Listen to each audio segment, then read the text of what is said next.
Any questions? Who's this?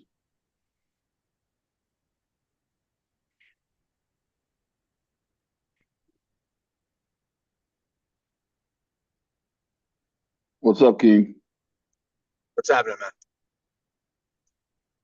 What's going on here? All right, guys. Armon, if I lose you at any point, Yeah. just keep going. Okay, I'll try to Okay. come back home because I'm in literally in the mountains of the Appalachian in West Virginia right now. Okay, that's All fine. right, I'm just letting you know. I'm in the mountain right now. Everything's delayed by a minute in my talking. All right, I'm trying to fix this over here now. My talking's delayed like a minute. Okay. Okay.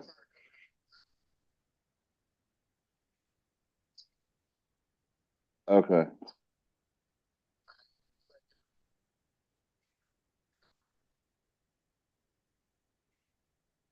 Okay.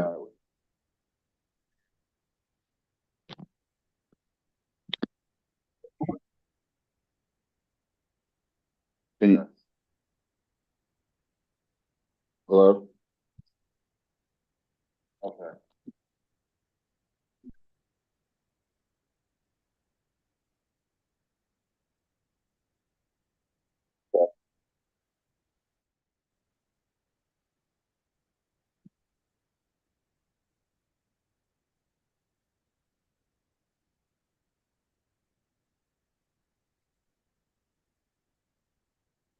Yeah. Can you hear me, King? Yeah, Okay. Try to make sure it's rolling and everything. Yeah. I don't know what's StreamYard. It's very frustrated. I've been working on it for like almost an hour. Let's see.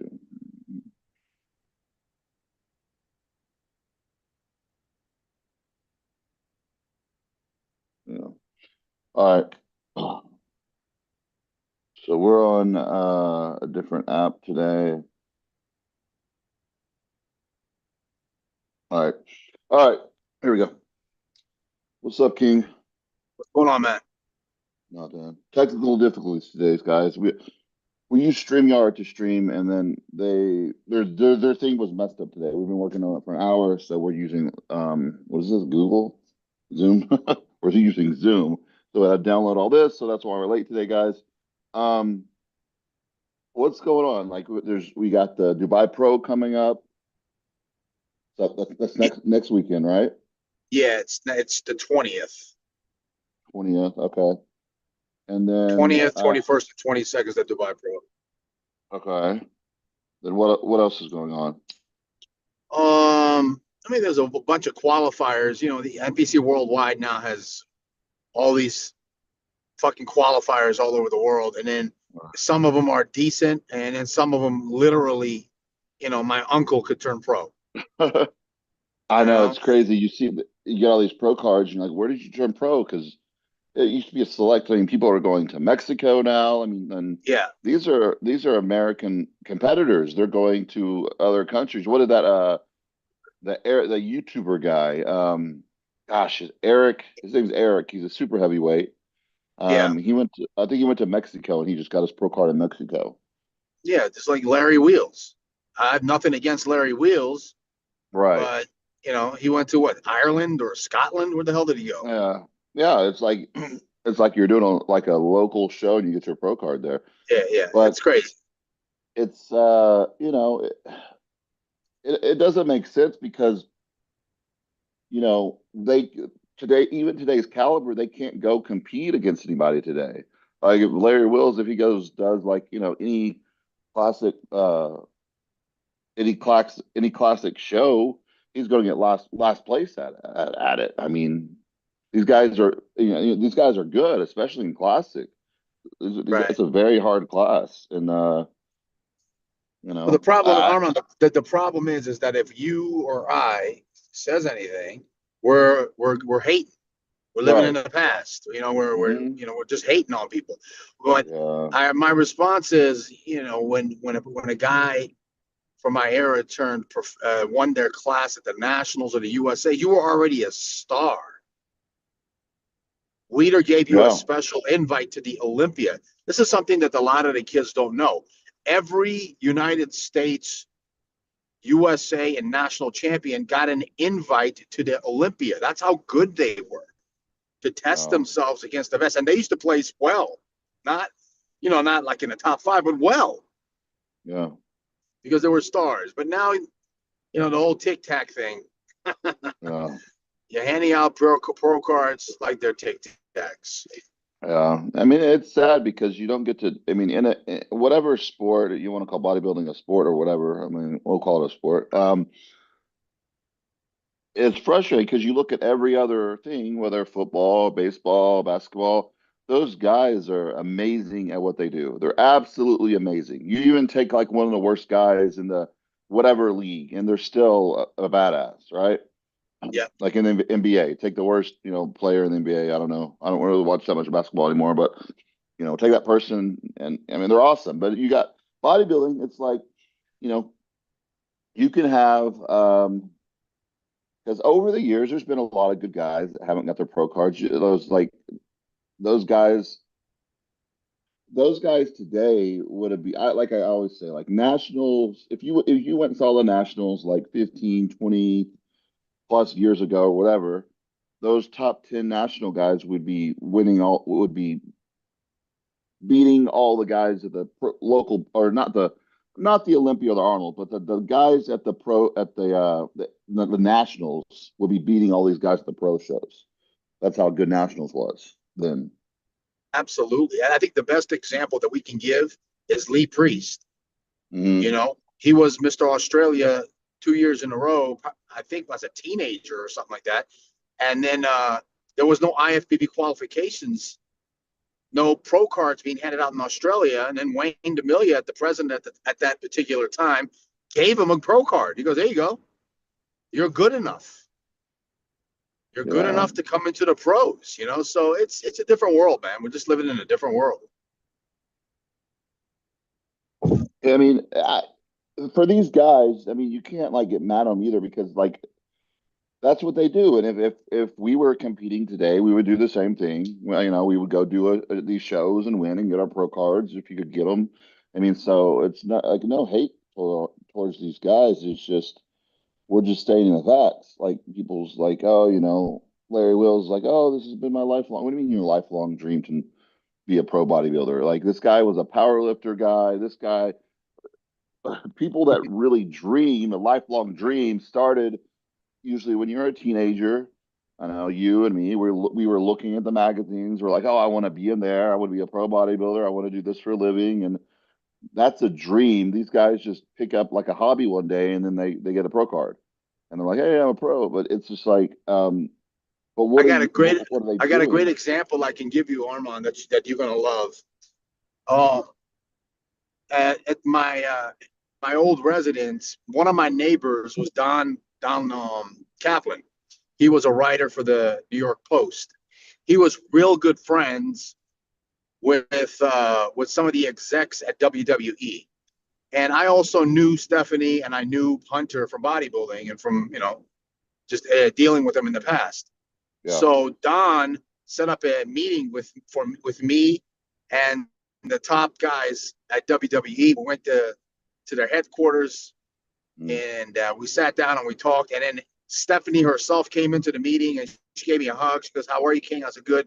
And she said to the execs, uh, "This is the exact kind of talent that we want working for us." So, Mm. and then she looked at me, she gave me a wink, and she walked out. So, make a long story short, they sent me down to Florida to FCW for Florida Championship Wrestling.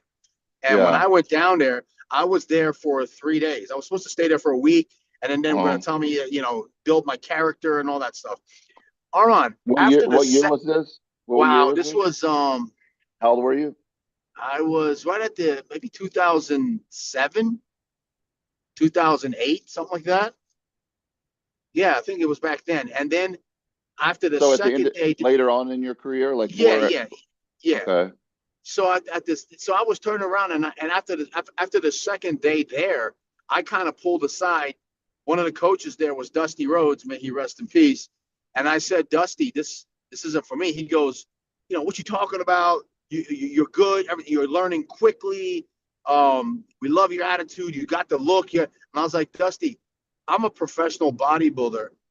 I Yeah. am looking at these kids in their eyes. They've been doing this and wishing and praying and training for this their whole life. And I'm getting a pass from Stephanie and Hunter because Right. they know me and they know me from bodybuilding and the Terminator. I was like, I don't want to do this. And they tried to talk me out of it, and I was like, no, this is not for me, you know. Did And you then did you we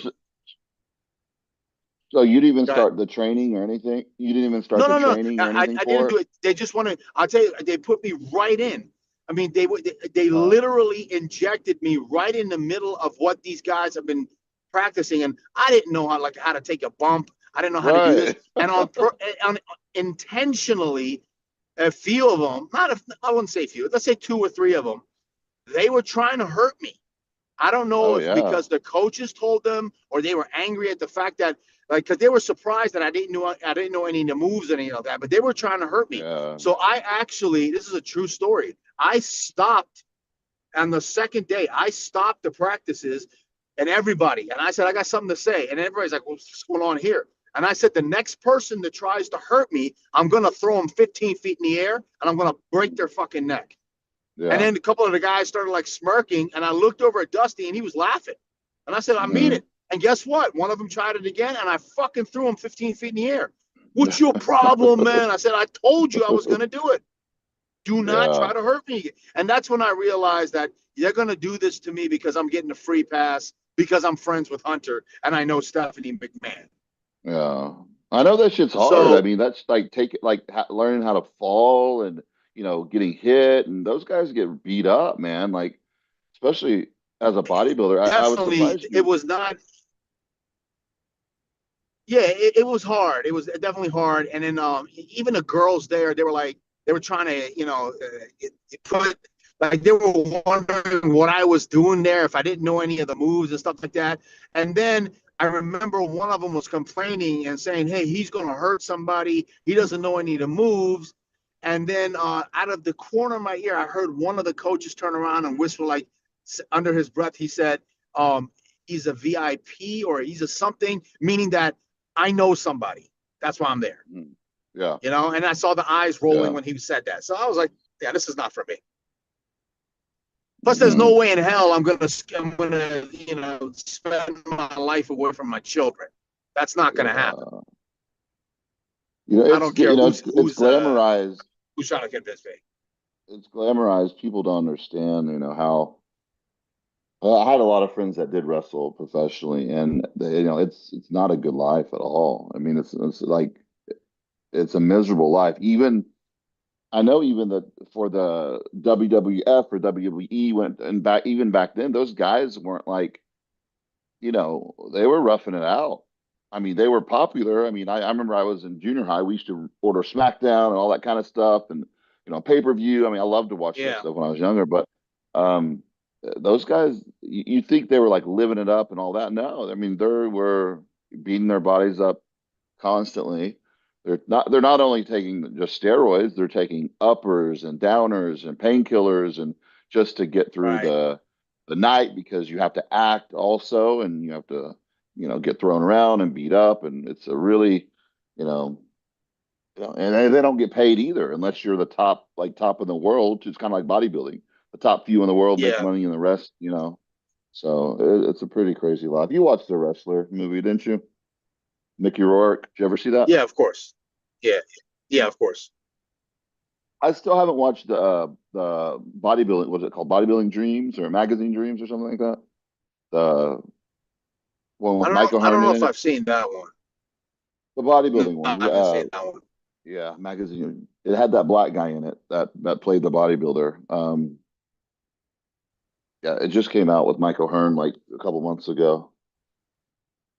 But the guy bulked up and looked, good enough for a bodybuilder for this role. I think they held off on the movie because he got domestic violence charge and they didn't want to let the movie out like when he was going through all this not good publicity. So I think they held off on the movie releasing it for another year. But it's kind of supposed to be like the wrestler, like portray bodybuilding in a negative way. It shows him like going, hanging out with the Yeah, no, men. I actually, I never met, I've never met Michael. Breaking up really bad. We lost King. Breaking up really bad. All right. So sorry guys, we're doing Zoom today, and you know, StreamYard was not working for whatever reason.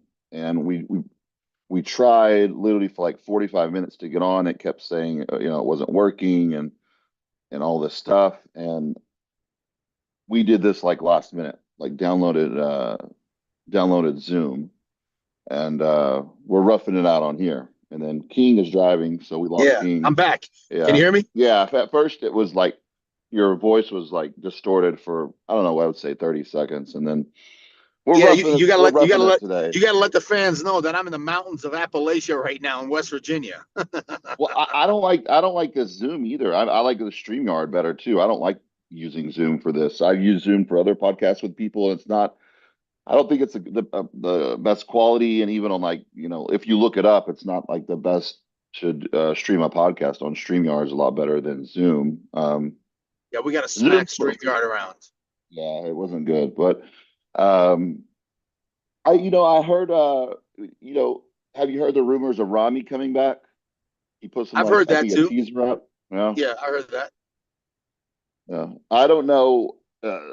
Someone said, I forgot what channel it was. Someone said that rumor has it Rami was getting a divorce from both of his wives, and then and this is a rumor. I mean, I heard it. He was getting a divorce from both of his wives. That's crazy in the first place. Think of the stress from one wife to have another wife too. That's nuts. But that's not common in Iran, right? That's like an Arab Hell thing, or no. Yeah, that's it. like That's an Egyptian Arab thing, man. okay, I think yeah. more of an Egyptian thing than anything else. Okay. Yeah, I never really heard of that. I mean, I think like maybe Saudi Arabia, do they do that too? Have a couple different wives or Don't know, man. I honestly, I'm the wrong person to ask. I have no idea. yeah. Well, But I anyways, he heard was that. supposed to, Yeah, I heard the same thing. But you got to also explain to everybody, Armand, because I don't think the kids understand that once you're Mr. Olympia, you can compete at forever. yeah. Yeah, you can come back. Like right now, Lee Haney can come back anytime he wants. Or Mm, Schwarzenegger. If Arnold loses his mind and wants to compete, he can yeah. do it again. He's he was Yeah. a former Mr. Olympia. So even Samir, anybody who won the Olympia can compete in any Olympia for the rest of their lives. Yeah. It's crazy because even though like I don't think he could win again since they already kind of gave him the pushed him out and all that, Right. and we were doing the play by play that year, right? A couple years ago when he took fifth, Yes. was it fifth, right? Yeah. And we were both, I know, I think we were both shocked that I still think he was punished for that guest posing, don't you think? I think Not so too. showing up. I think that they were trying to, you know, move the sport in a different direction and they wanted to probably, I don't know, maybe clicks and things were down. He wasn't representing the Uh, sport that they wanted him to. They were looking for their next Cutler. yeah, Jay wasn't the best Mr. Olympia, but he was a great representative of the r- Mr. Olympia title. right. Yeah. And then Rami would just kind of go over there and do his own thing and not do any media stuff, He's a not be fisherman. seen. Yeah.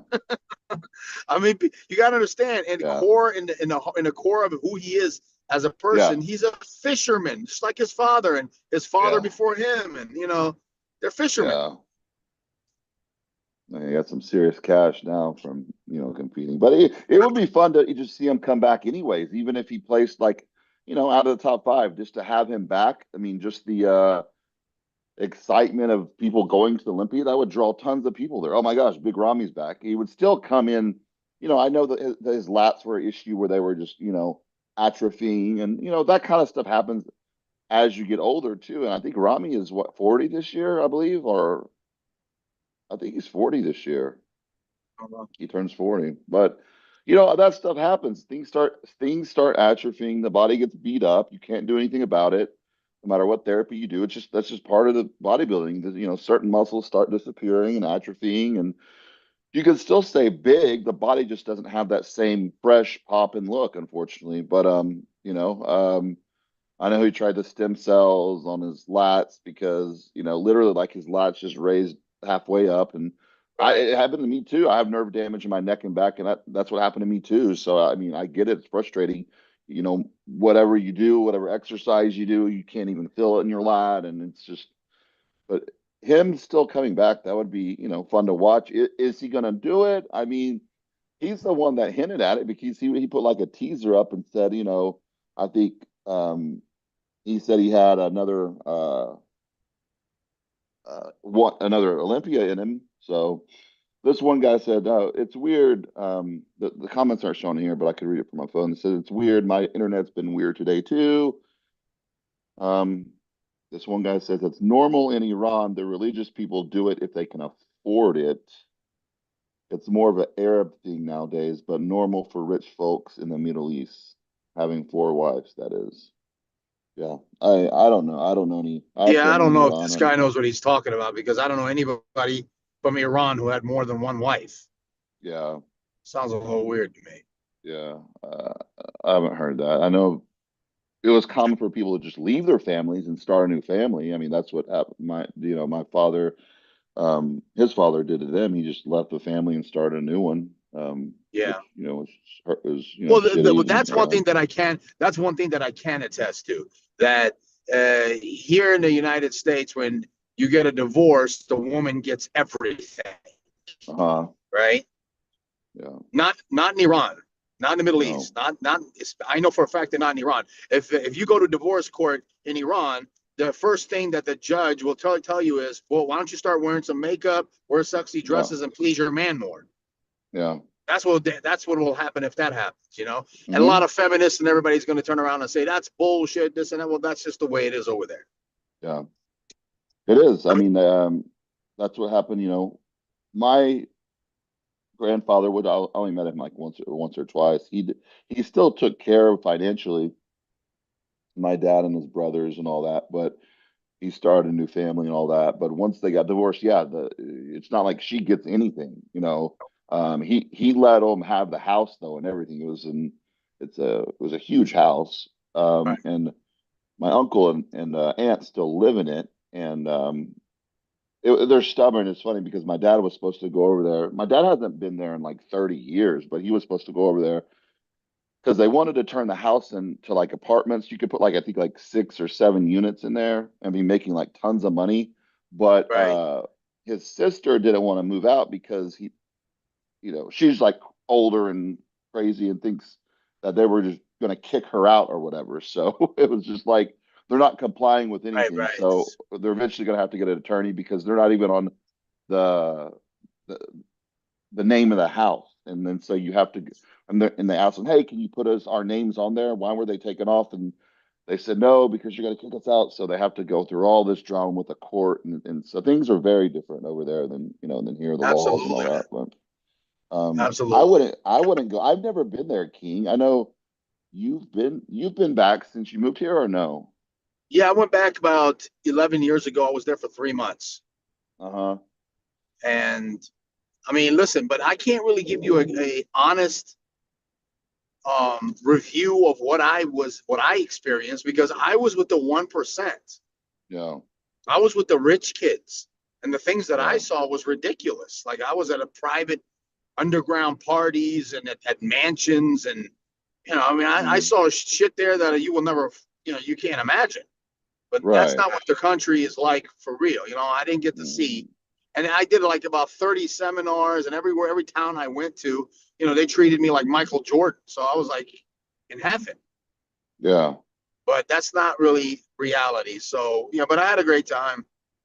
It was good. Do you know what Beirut was doing before he was bodybuilding for a living?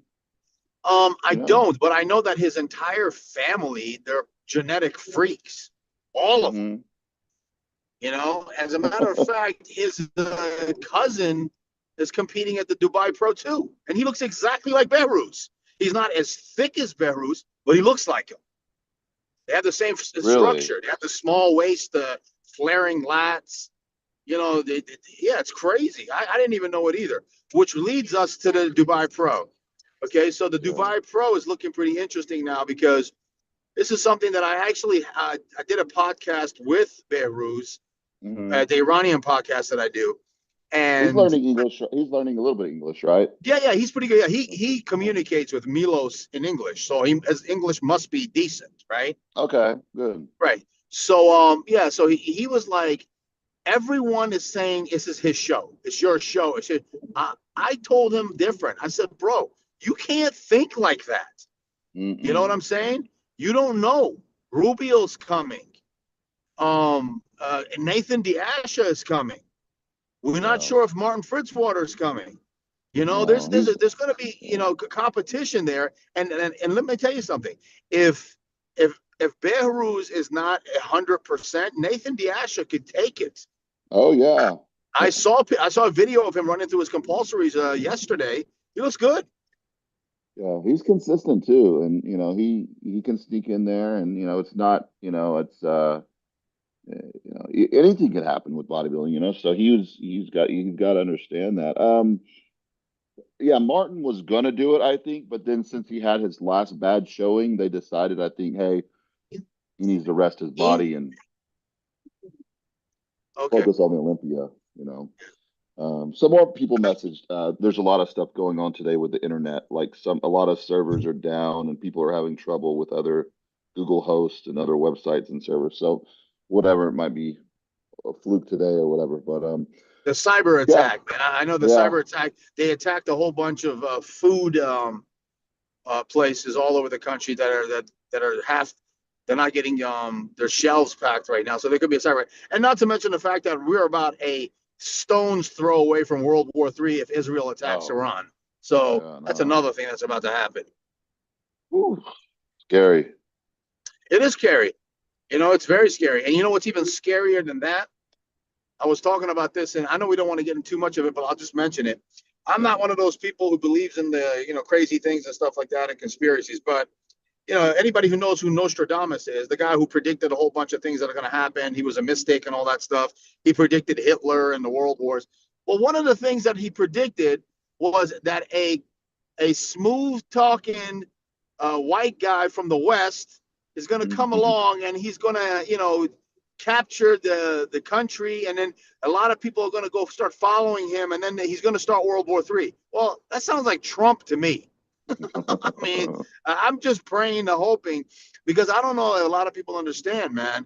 Iran is a powerhouse. It's not Iraq. Okay, it's Yeah. not what like the United States will come in and clean house within 3 days, and then you get people with white flags. No, Iran Yeah. has drones, has a navy, Mm, has they have fighters and jet planes, and it's not what you think. And yeah. people are about to find out the hard way. If Israel attacks Iran, Iran's going to come back with everything they got. Hmm. So it's scary. Yeah. Yeah. I know. I know if talk about Nostradamus too. It's like also like biblically, like in the Bible, also it's like people are all saying like a false prophet. Before Jesus come, a false prophet supposed to come. People were like saying that was Trump for a while too, because the person's supposed to be charming and everybody's supposed to love him, but no, everybody doesn't love Trump. That's the problem. So I don't think he's the one. But Yeah, yeah, I think that, like I've always said this. I don't know about you, but I'm not left. I'm not right. I'm just right down the middle, man. I'm common sense, and I think that this Saturday something big is going to happen. I don't know what, but yeah. I think this Saturday a lot of shit's about to hit the fan. In Dallas, downtown Dallas, the protests are bad, and then in the whole thing in Cali, it's crazy that it's just like they're letting all these people destroy stuff. You've seen it, like they're just kind Yeah, of like they can do it, like they're kind of like backing off. It's like I was like, I don't think that would happen in Texas. I think if it got like nasty in Texas, they would get like people are coming up to the cops and hitting them with stuff, and then the cops are just like standing back still. I don't think that would fly in Texas, but hope Yeah, I uh, mean, listen, the issue is this. I kind of understand what they're saying from both sides. Okay, that they want illegal people out. I get it. yeah, Okay, if you're here illegally, yeah, you got to go out. But right, here's the problem. 95% of the people are good people working their tails off. yeah, Okay, that who all these people that are cutting your lawn, picking the strawberries, doing all that, they are, I mean, yourself, I don't know if you ever seen Mexican workers. of They course, work hard, man. yeah, I mean, they'll work all day, never complain, and then do what they got to do. I don't think that people want those people out, but they're still here illegally. yeah, So if they do immigration reform and they come out and they say, hey, listen, you break the law, you're out of here forever. That's it. yeah, That's going to solve a lot of problems. And then for the people that are here illegally that are doing their stuff, give them temporary work visas. And if they're good people, let them stay. If they do something bad, you're out of here forever. yeah, They won't do it. yeah. They And can't. it's tough. It's just ridiculous to me.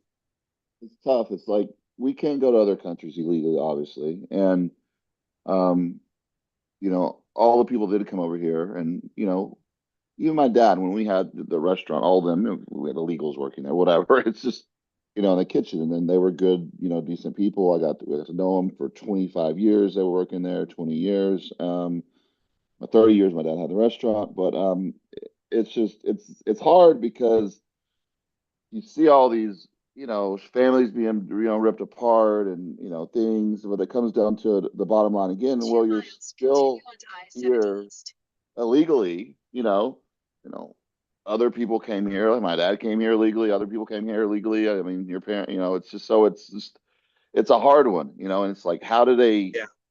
how do they really figure things out? And especially since that, the jogger, I forgot her name, the got killed by the illegal and all that. Yeah. I mean, Yeah. that Yeah. Yeah.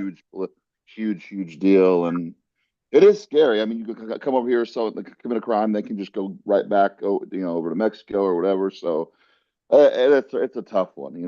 I think both sides were really extreme with what they did. Way too many people got over here, and I think just getting them back, like to realistically get all those people back to out of here, that's going to be very hard. All those Yeah. people are, they're going to be violent. They're going to fight for their lives and do crazy stuff. I mean, Right. I don't. Yeah. I know they're protests. Yeah, enough of that. Whatever. But anyways, so yeah, Martin. I know. I got it. I got several messages after we had that coach podcast and all that. And we even said in the podcast, like, hey, the guy Stefan, the boss outlaw guy, we we said nothing negative about him at all. We just said, he has taken on way too many people. That's not physically possible to have that many clients and peak home. You just can't do that, and having like every top athlete. And then people are like, oh, okay, well, you're just jealous because you don't have a top Olympia client. This and that. I'm like, listen, this guy didn't make any top competitors. They all ran to him. Everybody that ran to him, they were already big names. Yeah, Regan, William Bonac. I mean, the list goes on and on. Martin. These were all top tier guys already. So this is not some guy that took somebody from an amateur level to a pro level. He came in overnight. It seems like it, and all the pros ran to it because they thought it was like this guy has a formulation, which we know doesn't exist. And then now guys are coming off. Even with Hani did it for a long time, but Hani still wouldn't take on a massive prep load. And Hani rarely missed with his clients. You didn't really see his athletes. And I saw the Stefan guy, he went on a podcast. I forgot which one it was. And they were, and no, Fuad's podcast. And Fuad asked him, and I think this is good that Fuad asked him. Fuad asked him, hey, basically, why did you let Blessing get on stage? Being a coach and knowing it wasn't water, it wasn't this, Blessing was way off. Like he was weeks out from a show. Right. Why did you let him get on stage? And because I know myself, I don't know about you, King, you can answer, you can tell me not. If I've got a client, I'm getting ready for a top pro show, I'm going to say, hey, we got to pick another show. You're not ready for this show at all. I'm not letting you go on stage, me being your coach and you looking, 5 weeks out from your show. Right. Um, Stefan came back and said, well, these guys want to compete. Blessing wanted to compete. So sometimes they need to learn and get up there whenever. No, it's Blessing's not an amateur. He needs to learn Blessing as a coach, you hire somebody to bring you in your best. And Fuad was like, as a coach, someone is hiring you, correct? So that person can bring you the best you can be on stage. And he switched from his previous coach because he thought you could bring him, the best on stage, and you didn't. You let him go up there 5 weeks out. Why did you do that? And he was said, well, I think he had to learn and he really wanted to compete. That makes no sense to me. That's a weird No, it doesn't make sense. answer. It's a weird answer, and I don't want a coach like that to let me go up on stage if I'm like doing, and other competitors like, no, I want my coach to tell me like, no, we're not ready. We need another. Let's do it this show so he go in there and not embarrass ourselves on stage because Busling looked bad on stage. He looked really bad, and it's not like he's old or aged in his career where things start breaking down. He just got way too heavy in the off season, didn't have enough time to come down, and then when he did go on stage, he not only was out of shape. I mean, the distension was really bad. His face was really big still. He wasn't dieted down at all. I mean, he needed at least another 5, 6 weeks of dieting. Yeah, You know, it 100%. wasn't a it wasn't a peaking issue. And so, someone like Connie or George or a regular one of these big name prep coaches in the past, they wouldn't have let someone have done that. So it's a little odd to me.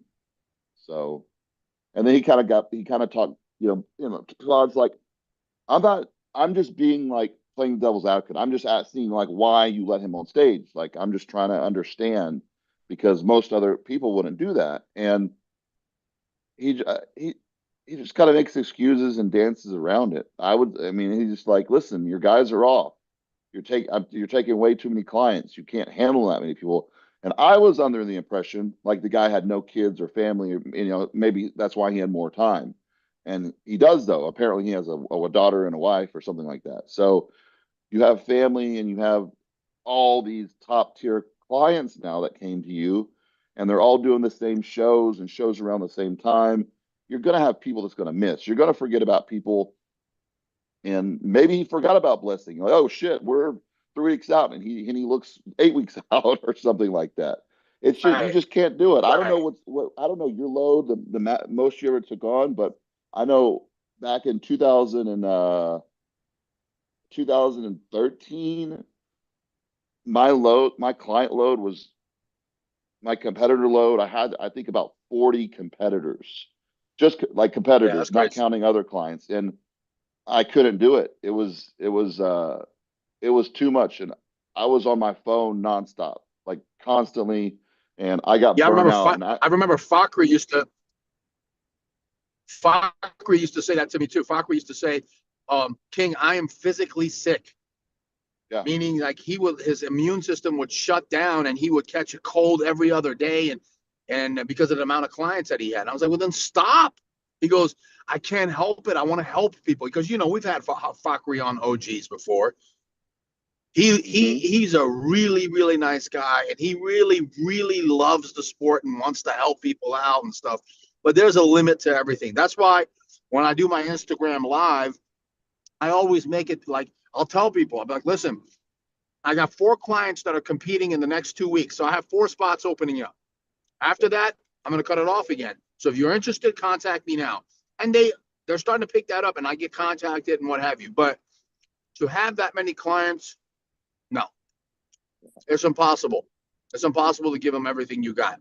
And hmm for all you people out there who's like, well, Ani Rambod never missed, and yes, he did.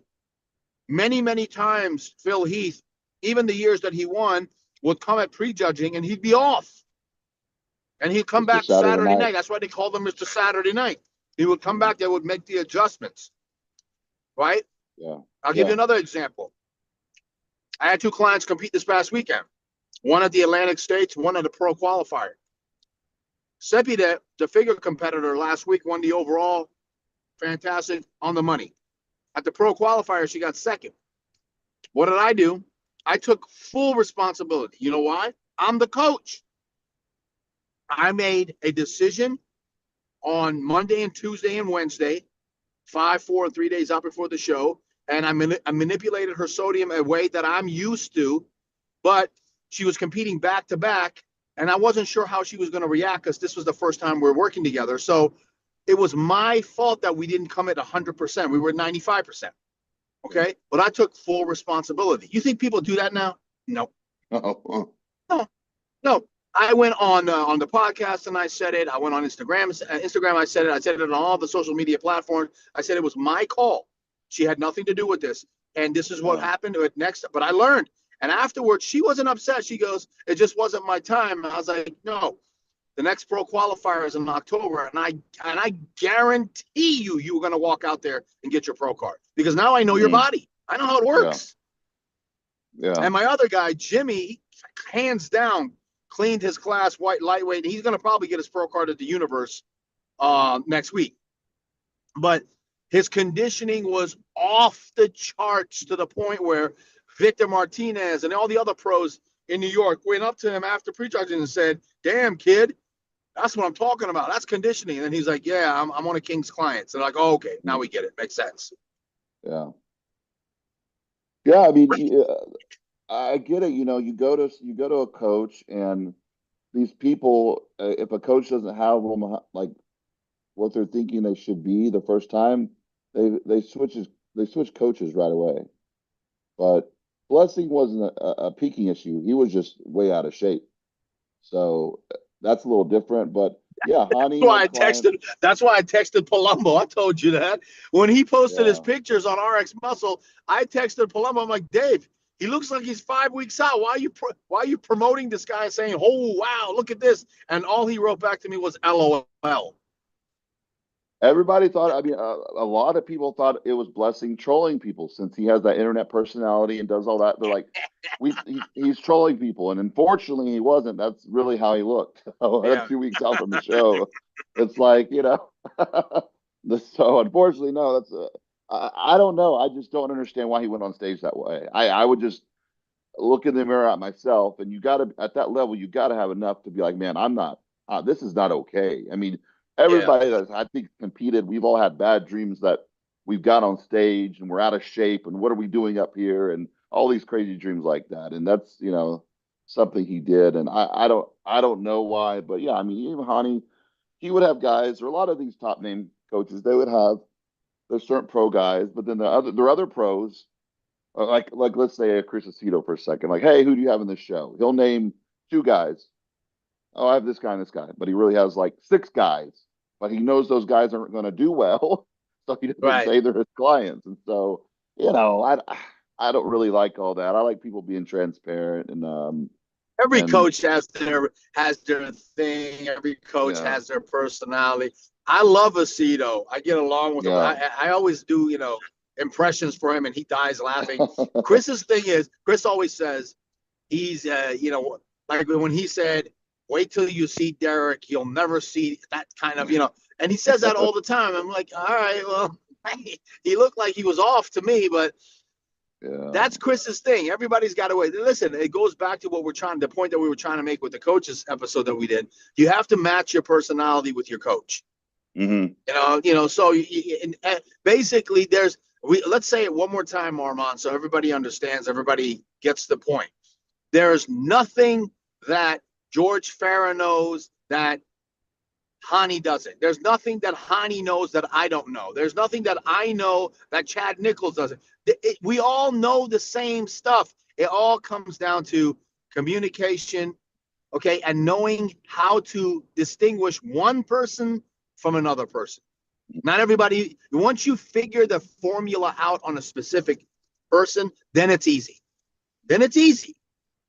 Follow the And protocol and keep an eye on them.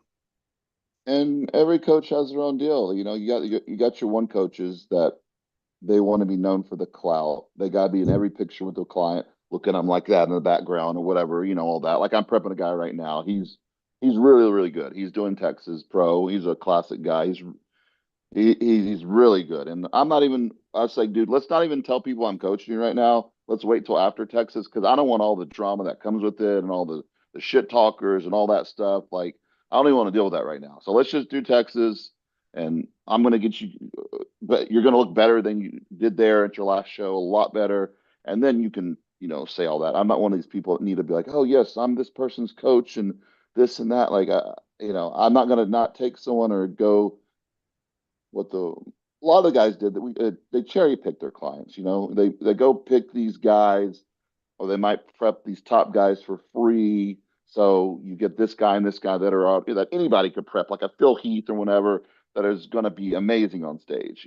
They might be a little percent off here and there depending on, maybe who's doing it, but cherry picking clients and people, I don't care. I like you. I think you said the same thing. It's much more enjoyable taking a new person to compete and then going on that road with them, especially if they stay for years and you take them a long way. Like, let's say you take them from, like this one guy I had, he was when I met him, before he started competing, he was 135 pounds. And within 5 years, it took time. He was on the national stage at like 240, 230, something like that. And so that whole process was fun. And doing that was fun. And taking people, from A to B and changing them dramatically. It doesn't have to be a top Olympia guy because most of these guys are really difficult to work with because, like you said earlier, if something doesn't work out the first time, they're changing the coach the next show and the next show, the next show. Most of these competitors today, they've had every single like coach out there that has a top name. And you're like, my gosh, give a coach a chance. Give them at least two shows to, do something with your body because, you know, what works for one coach you worked with or whatever. And what people don't understand either is no show's the same. When you're competing, I know um, you try different looks too. You tried like, hey, let's try this fuller look. You didn't like it, you said, with the protocol, insulin protocol and all that kind of stuff. Yeah. So you have to try different looks to see what's best for your body. And I think a big problem today is people will go hire a coach, but then they'll listen to all their friends and groupies and fans and let everybody's in their ear. And people that do that never do well because they let all those other people around Yeah. them telling them one something. And if you hire a coach, listen to whatever they tell you to say. And if you don't agree with something, you could say, hey, can we talk about why we're doing this? And I'd be happy to explain that to anybody. I guess we're doing this because whatever the answer is, but just to um, you know go off because you didn't get first place because this coach has this big name. It's really silly, and Yeah. I know Blessing looked really good with George. I don't know why he left George. When I talked to George before, but George was like, these guys are just crazy these days. They're with you. They look the best ever. He said he was on the least amount of stuff ever, and then he goes hire another coach because I remember Blessing. He went with Chad because I was at Indy when he competed and back with my client, and Yeah. I think then he jumped to like George, and then he jumped to some other guy, and then we spoke for a little bit, and our personalities didn't match up, and then he jumped to Boss Outlaw. It's like every single show, dude. You give a coach some time. Yeah, I know a bunch of people like that too, bro. They jump from one to another. And when you ask them why, they say, I'm just trying to learn everything and all the techniques. I'm like, okay, Makes no sense. it doesn't make sense to me, but God bless you. Techniques, yeah. You know, there's one client I used to have, and I'm still friends with him, and I prepped him for his first show he did. He had a bunch of coaches before me. He had Dave and another coach and like six other coaches, and I got him on stage finally, but it was hard. And then after that show, he was doing the same thing he did before, cheating on his diet, doing all this silly stuff. And man, I want to come in. I want to weigh like 250 on stage. You think it's possible? I'm like, dude, you weighed 199 your first show. You're not weighing. A good goal would be, hey, maybe 5 pounds, maybe max 10 pounds every year, the following year for your second show. That's, for your physique. And they'll go hire, after me. And I said, hey, we can be friends, but I cannot coach you. I can't do it. Um, so I said, he's like, well, who do you think I should go to? I was like, well, you want to, use insulin a lot, and we used it some, but if you want an insulin master, go to Milos. So he went to Mhm. Milos, text me. He's like, hey, Milos has me doing this. What do you think about it? I like, listen, dude, I told you I'm your friend. I don't have anything to do with your bodybuilding anymore. I'll go to your show and support you and say, good job, go, go, whatever. And but I'm not giving you advice. I'm not telling you if this looks okay. Listen to your coach. He goes to Milos. Then he didn't like that. So he went to Blue. I sent him to Blue because I'm friends with Blue. I said, go try that out. He didn't like that. So now he's with Chad. And then he's sending messages the other day. His blood pressure's out of control. And I'm like, ask Chad what y'all should do. Like, Chad has you on your stack. He has you eating your whatever you're eating. Your blood pressure is really high. That's something you need to talk to your coach about, not message someone else because I don't even want to know what you're doing. And Right. those people never do well. And and some people will just always be like that. They'll never change. And those competitors will never do well. You gotta Competitors that always do the best are the ones that just say, hey, you tell me to do, and I'll whatever you tell me to do, I'll do it. And those are always the one that does well. Whatever coach they're with. Uh, so with Stefan, we weren't putting down, but I did like I said, I did like how Fuad didn't really call him out, but I was a little surprised he was on a show and he kind of asked him like, "Why did you do this?" And I think that was important. And Stefan got a little defensive, and you just can't do that. I don't think that's honest to take on people that many people. And because I know when it happened with me, I told my clients, I'm like, listen, I got 4 or 5 clients in this show. I can't have you do this show. You're going to have to do a show 2 months later. And I'm going to have to spread my clients out at different shows. And you're going to have to be in Yeah. off season while these clients are in prep. And then finally, I just pulled back for a while on coaching competitors because I was so burnt out with coaching competitors for a while. Did a lot of lifestyle people. Now, this past year, I still had competitors, but I'm finally taking on a little more like slowly and slowly and just, it's very easy to get burnt out on doing that. And uh I don't know how you do it or what days you do check in and all that or how involved you are, but a lot of these guys, you know, they're like, I could never even get a hold of my coach. I didn't even have his number to text him. It was only through this app or this email. I was like, man, all my clients, they have my number. They could text me whenever they want to. They could get a hold of me. I'm not one of these guys that's like, no, you've got to only email me or I'm only going to answer you here. I'm too good for this and that. Like, I'm not going to hire a coach that's only using some like app that won't even get back to me for like a week or something like that. Or this woman messaged me a few days ago. She's a woman bodybuilder. I don't really prep women bodybuilders, but I told her I have before. And yeah, it's like, yeah, I could make you better. And she's like, yeah, I had Matt Jensen as my coach before, and he was great. But the only thing I was like, Matt was great because I'm surprised. And she's like, yeah, he was really good. The only thing I didn't like is he disappeared 3 days before the show. I was like, that's horrible. That's the worst thing you could Yeah. do. Yeah.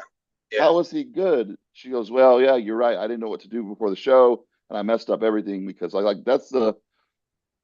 I'm not going to say some coach's name, but one coach used to do that a lot, and then they would always tell their clients, "Yeah, man, I'm so sorry. I lost my computer. I didn't have any of your contacts," because they would take on so many clients, and Right. then at the shows they would bomb a bunch of people. I remember we were at the airport one time, and we were going to nationals, and I was competing, and 3 other of my friends were competing.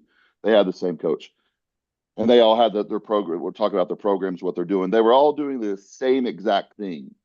And what the guy was doing, he's like, okay, so did yours change it? This week's out, and so the guy was sending all 3 of these guys, which had totally different physiques. He was sending them the same templates every few weeks of changes.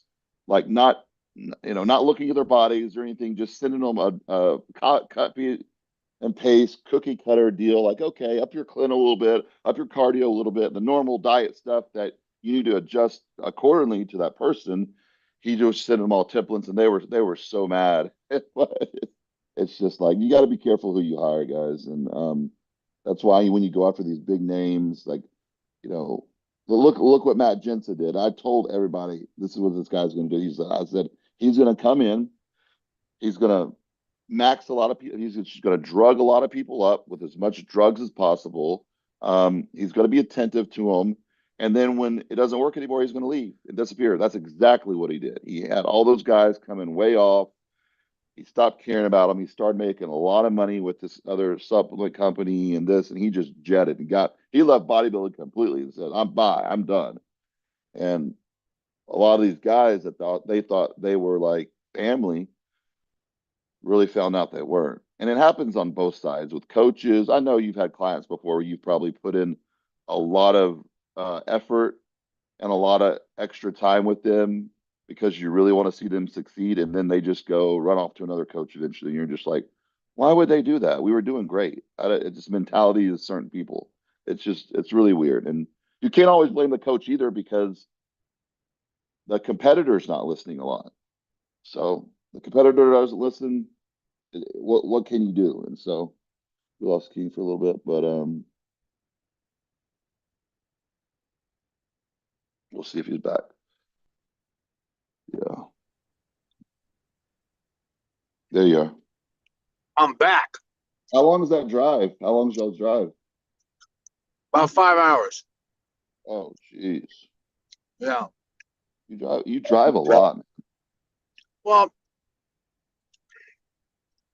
going back and forth on seeing my kids, No. I have to. Oh yeah, of course. But I don't mind. I really don't mind because one of my greatest attributes to my character is that I have patience. My mom was always astonished about how much patience I have. I got that from bodybuilding. You know how it is. Yeah, of course. Because you live in Maryland. Where I do you go live? back and Maryland. forth between and now.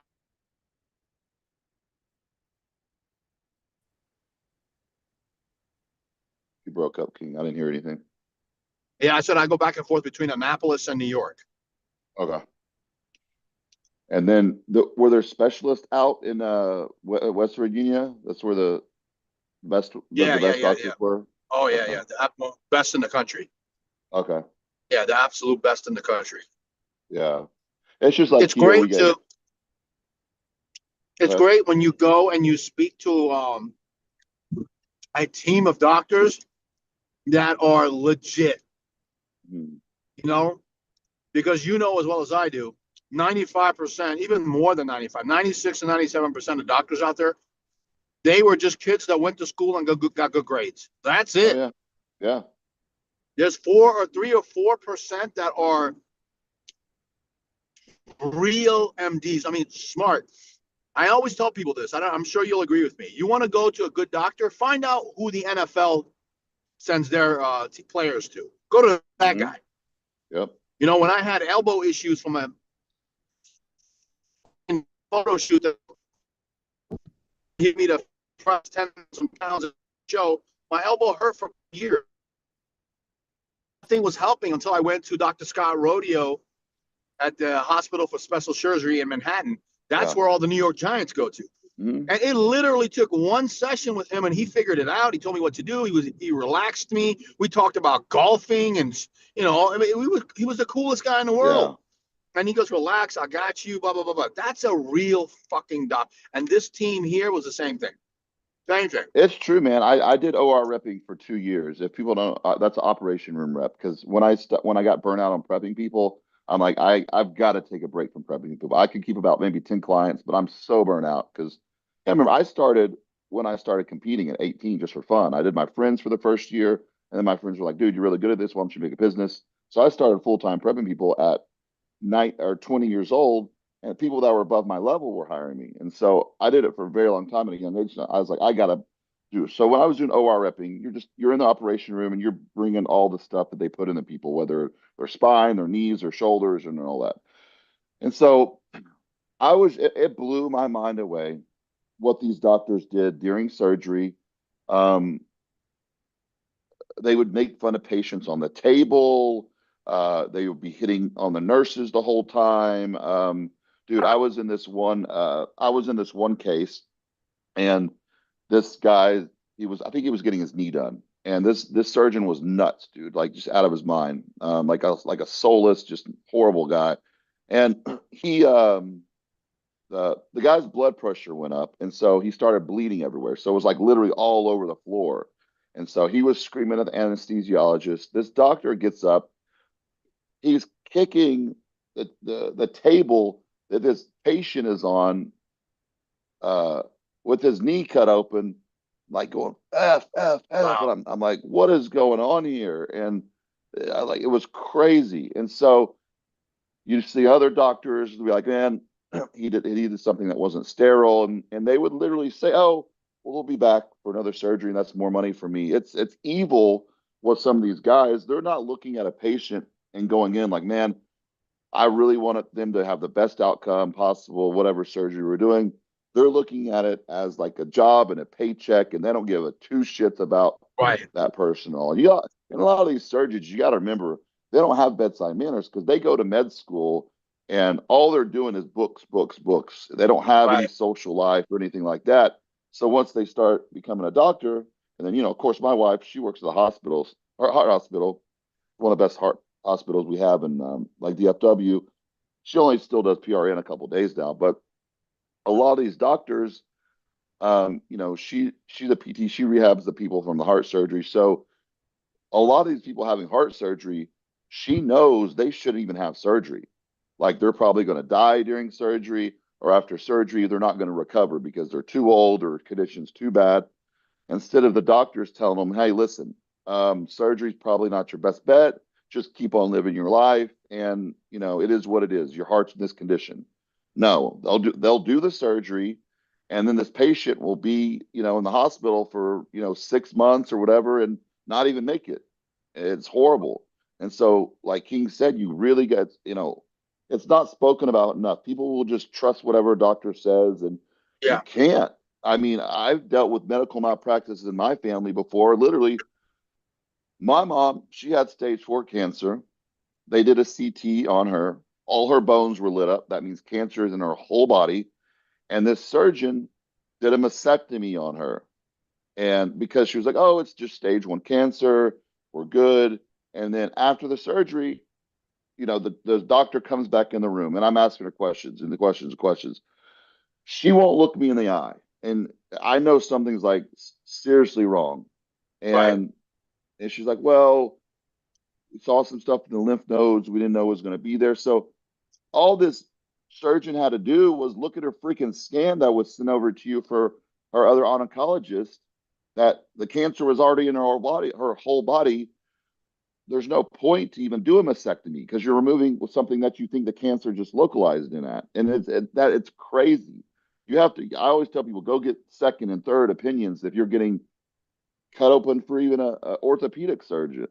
Like it's very important to, like you said, go to the top professional, whatever baseball, football, whatever you go, whatever it is, surgeons, and Yeah, even they Armand, make listen, even man. they make mistakes. Yeah, listen, Armand. It was today's experience was you couldn't ask for anything more professional and first class. The way that they approached it, the way they walked into the room and sat down and listened and then explained everything. And the best part was they weren't expecting me. They weren't expecting somebody who was going to ask them hard questions. And I knew I already know the answers in the back of my head. You know what I'm saying? So I was asking, and these guys, this team, they're one of the, if not the best in the country at what they do. They're fucking amazing people. The questions I was asking him, you could see him smiling and nodding his head, and he kept turning around and talking to my mother and saying, "Listen to him. He knows what he's talking about." Yeah. He goes, listen to him. He goes, your son is 100% on the money on this. And that's when I stopped them. I said, listen, guys and lady, I said, listen, she's not going to listen to me. She's going to listen to you guys. So please, if I'm correct and you guys agree with me, please explain to her why. And then they went down the list, 1, 2, 3, everything explaining him. And at the end, he came and he shook my hand real hard. He looked at me. He goes, nice, very Yeah. nice. I was like, thank, good. It comes from experience and the hell that bodybuilding is. You know, we're not only just bodybuilders, but we're literally nutritionists. Mhm. We're cardiologists. Yeah. We're endocrinologists. We are experts in everything. Yeah. People don't realize how some coaches don't get involved in other things in health and all that. We do, and I don't think people realize how much coaching people over the years teaches you about, this person has this problem or this problem, and you study whatever it is and you figure it out, and you go to these doctors and they absolutely have no clue. It's scary. No, And if you're having, whatever surgery it is, a lot of times it could be a difference between life and death. Like, you're going to live for the next 20 years or you're going to die in the next year or whatever, dealing with someone that is not skilled. I mean, there's good and bad in everything, and people have to understand that. And people are learning now, I think, more and more and more, to not trust doctors, ask more questions, yeah, go have other yep, get other opinions, go look yep, at their reviews and their ratings. That stuff yep, matters because, you know, even good doctors make mistakes. For my shoulder, I went to uh, the Dr. Meister. He was the Texas Rangers baseball team here, their top surgeon. And then he did two of my friends, Steve Kuklos. He did his shoulder surgery. He did my friend Greg's bicep surgery. He did my dad's shoulder surgery, and all great. So I go to him, and this is right after 2011 Nationals, where all that, like, I should have got my pro card that year. I want to say that I got in trouble 2 weeks out, and the judges knew. And I needed to have my shoulder. I had an MRI. It showed my rotator cuff was torn and blah blah blah. We got in there, and the labrum was torn also. And he knew that bodybuilding was my life. I said, man, I've got to get back as fast as possible. He understood that. He's like, yeah, I know what we got to do here. So after the surgery, he's like, hey, there was a tear in your labrum, but I didn't fix that because where the tear was at, it's small and it should not be problematic at all. And I'm like, if you were in my shoulder already, why didn't you fix my labrum? He goes, well, the recovery would have been about 2 months longer, and I know you want to get back. I was like, but dude, there's a tear in my labrum. The labrum's your ball and socket. That cartilage tears. That doesn't heal over time. That's never healing. That cartilage can't heal. And so he's like, well, it's not going to be a problem. Where is that? I'm like, okay, whatever. I do my rehab 4 6 months, and I still can't press more than a 10 or 15 pounder without extreme pain right there. And I right, go to a couple other doctors, and it didn't show up on the MRI. My labrum was torn because the muscle mass and all that, whatever. And so that's why I always tell people, before you get a surgery, do it with dye contrast, especially if you're really muscular, because a lot of times the quality of the MRI machine might not pick it up. And so right. we had to go back in like 6 months after and do it again. And I was up out of upper body training for 2 years. What Wow, happens in bodybuilding if you're out of upper body for 2 years? You're done with. You watch right, everybody pass you up that you've been beating over the years. And so, even though he was a top guy, there's still going to be mistakes made in medicine, yeah. and it just happens. So it's good though you're getting the best care ever. It's like we have a in Dallas, we have UT Southwestern. That's where people go for cancer. That they're the best. But then we got MD Anderson in Houston, which is like a 4-hour drive. They're one of the top cancer centers in the whole you know United States. And so Right. just that difference. I've had people I know, they were going to UT Southwestern doing something not right. They go over to MD Anderson, and they literally get cured from like third, um, you know, cancer stage 3. My friend they had stage 4, that experimental trial going on. He beat it. It's insane what they can do at these top places. So it really matters with your loved ones and yourself if you get injuries, who you go. And I don't know if you've noticed this too, but the number one theme to all of these issues, the cancers, the neurological diseases, on and on and on. It's funny. It always comes down when you talk to the experts, nutrition and working out. It always comes to nutrition and working out. It's crazy that it's all sitting in front of you. Like I've had this argument with my cousin, and I'm like, listen, bro, you weren't born with cerebral palsy. You weren't born as an amputee or as a blind person. Your all your ailments that you have, and he has many, could all be fixed by diet and exercise. Mm-hmm. Here it is. I'm giving you the answer and they won't do it. It's crazy. It's really crazy to me. They rather take 5 different medications. I can't sleep at night unless I take all my supplements. I can't. Yeah. I wake up in the middle of the night and like, I'm anxious. I'm like, oh fuck, I missed my vitamin C. I gotta go eat my vitamin C. That's me. I just don't get it. It is crazy because it plays a huge role, and people are on. A lot of people they're diabetics or have heart issues. They can be taking 10 different medications, and if they correct their diet and start going to the gym, they could be on probably half those medications, almost none sometimes. Exactly. But doctors don't tell you, hey, it's very rare. They're just now I'm like kind of getting around to nutrition's important because they're not taught that in school. They're taught may have like a couple weeks that they study nutrition or anything like that. Yeah. They know nothing about nutrition unless they choose to learn it, which is very rare. And so these doctors aren't going to tell you, hey, we see your cholesterol's this, your calcium score this,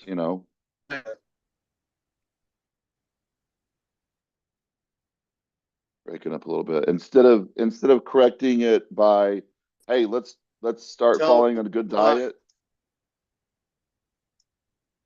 You there, King? You've been breaking up. Yeah. I hear you. Okay, go ahead. I didn't hear anything you said. Yeah, I said that exactly what you were just saying right now. There's a lot of things the issues that can be fixed, but you can't do it until you yourself make that decision. Nobody's going to listen to you, man. Nobody. People don't listen anymore. What they'll do is they'll go Google it. Yeah. ChatGPT. Yeah. Everything. Let me let AI dial me in for a show. Get the fuck out of here. And people do it. People do it. What else, man? I mean, that's pretty much it coming up. I mean, the Dubai Pro and there's the top 3 guys. What do you got? You got Behruz, Tonio. I say it's going to be Tonio, Behruz, and Nathan Diasha. Behruz should nail it. And Milos is very confident. I talked to Behruz, and he said that he's at his all-time best. I saw a couple videos that they released. He looks fantastic. He looks nice and full, and he's done everything that he needs to do. We talked on the side a little bit about his posing, and and I told him, I gave him some tips. I told him to calm the F down up there. Don't shake. Don't, because he goes way fast to his poses, and he's a little twitchy. I'm like, stop that. He goes, I can't help it. I'm like, you have to help it because Nathan's he's gonna be smooth up there. You gotta be careful. And Tonio's gonna be fucking ripped to the bone. Tonio looks good.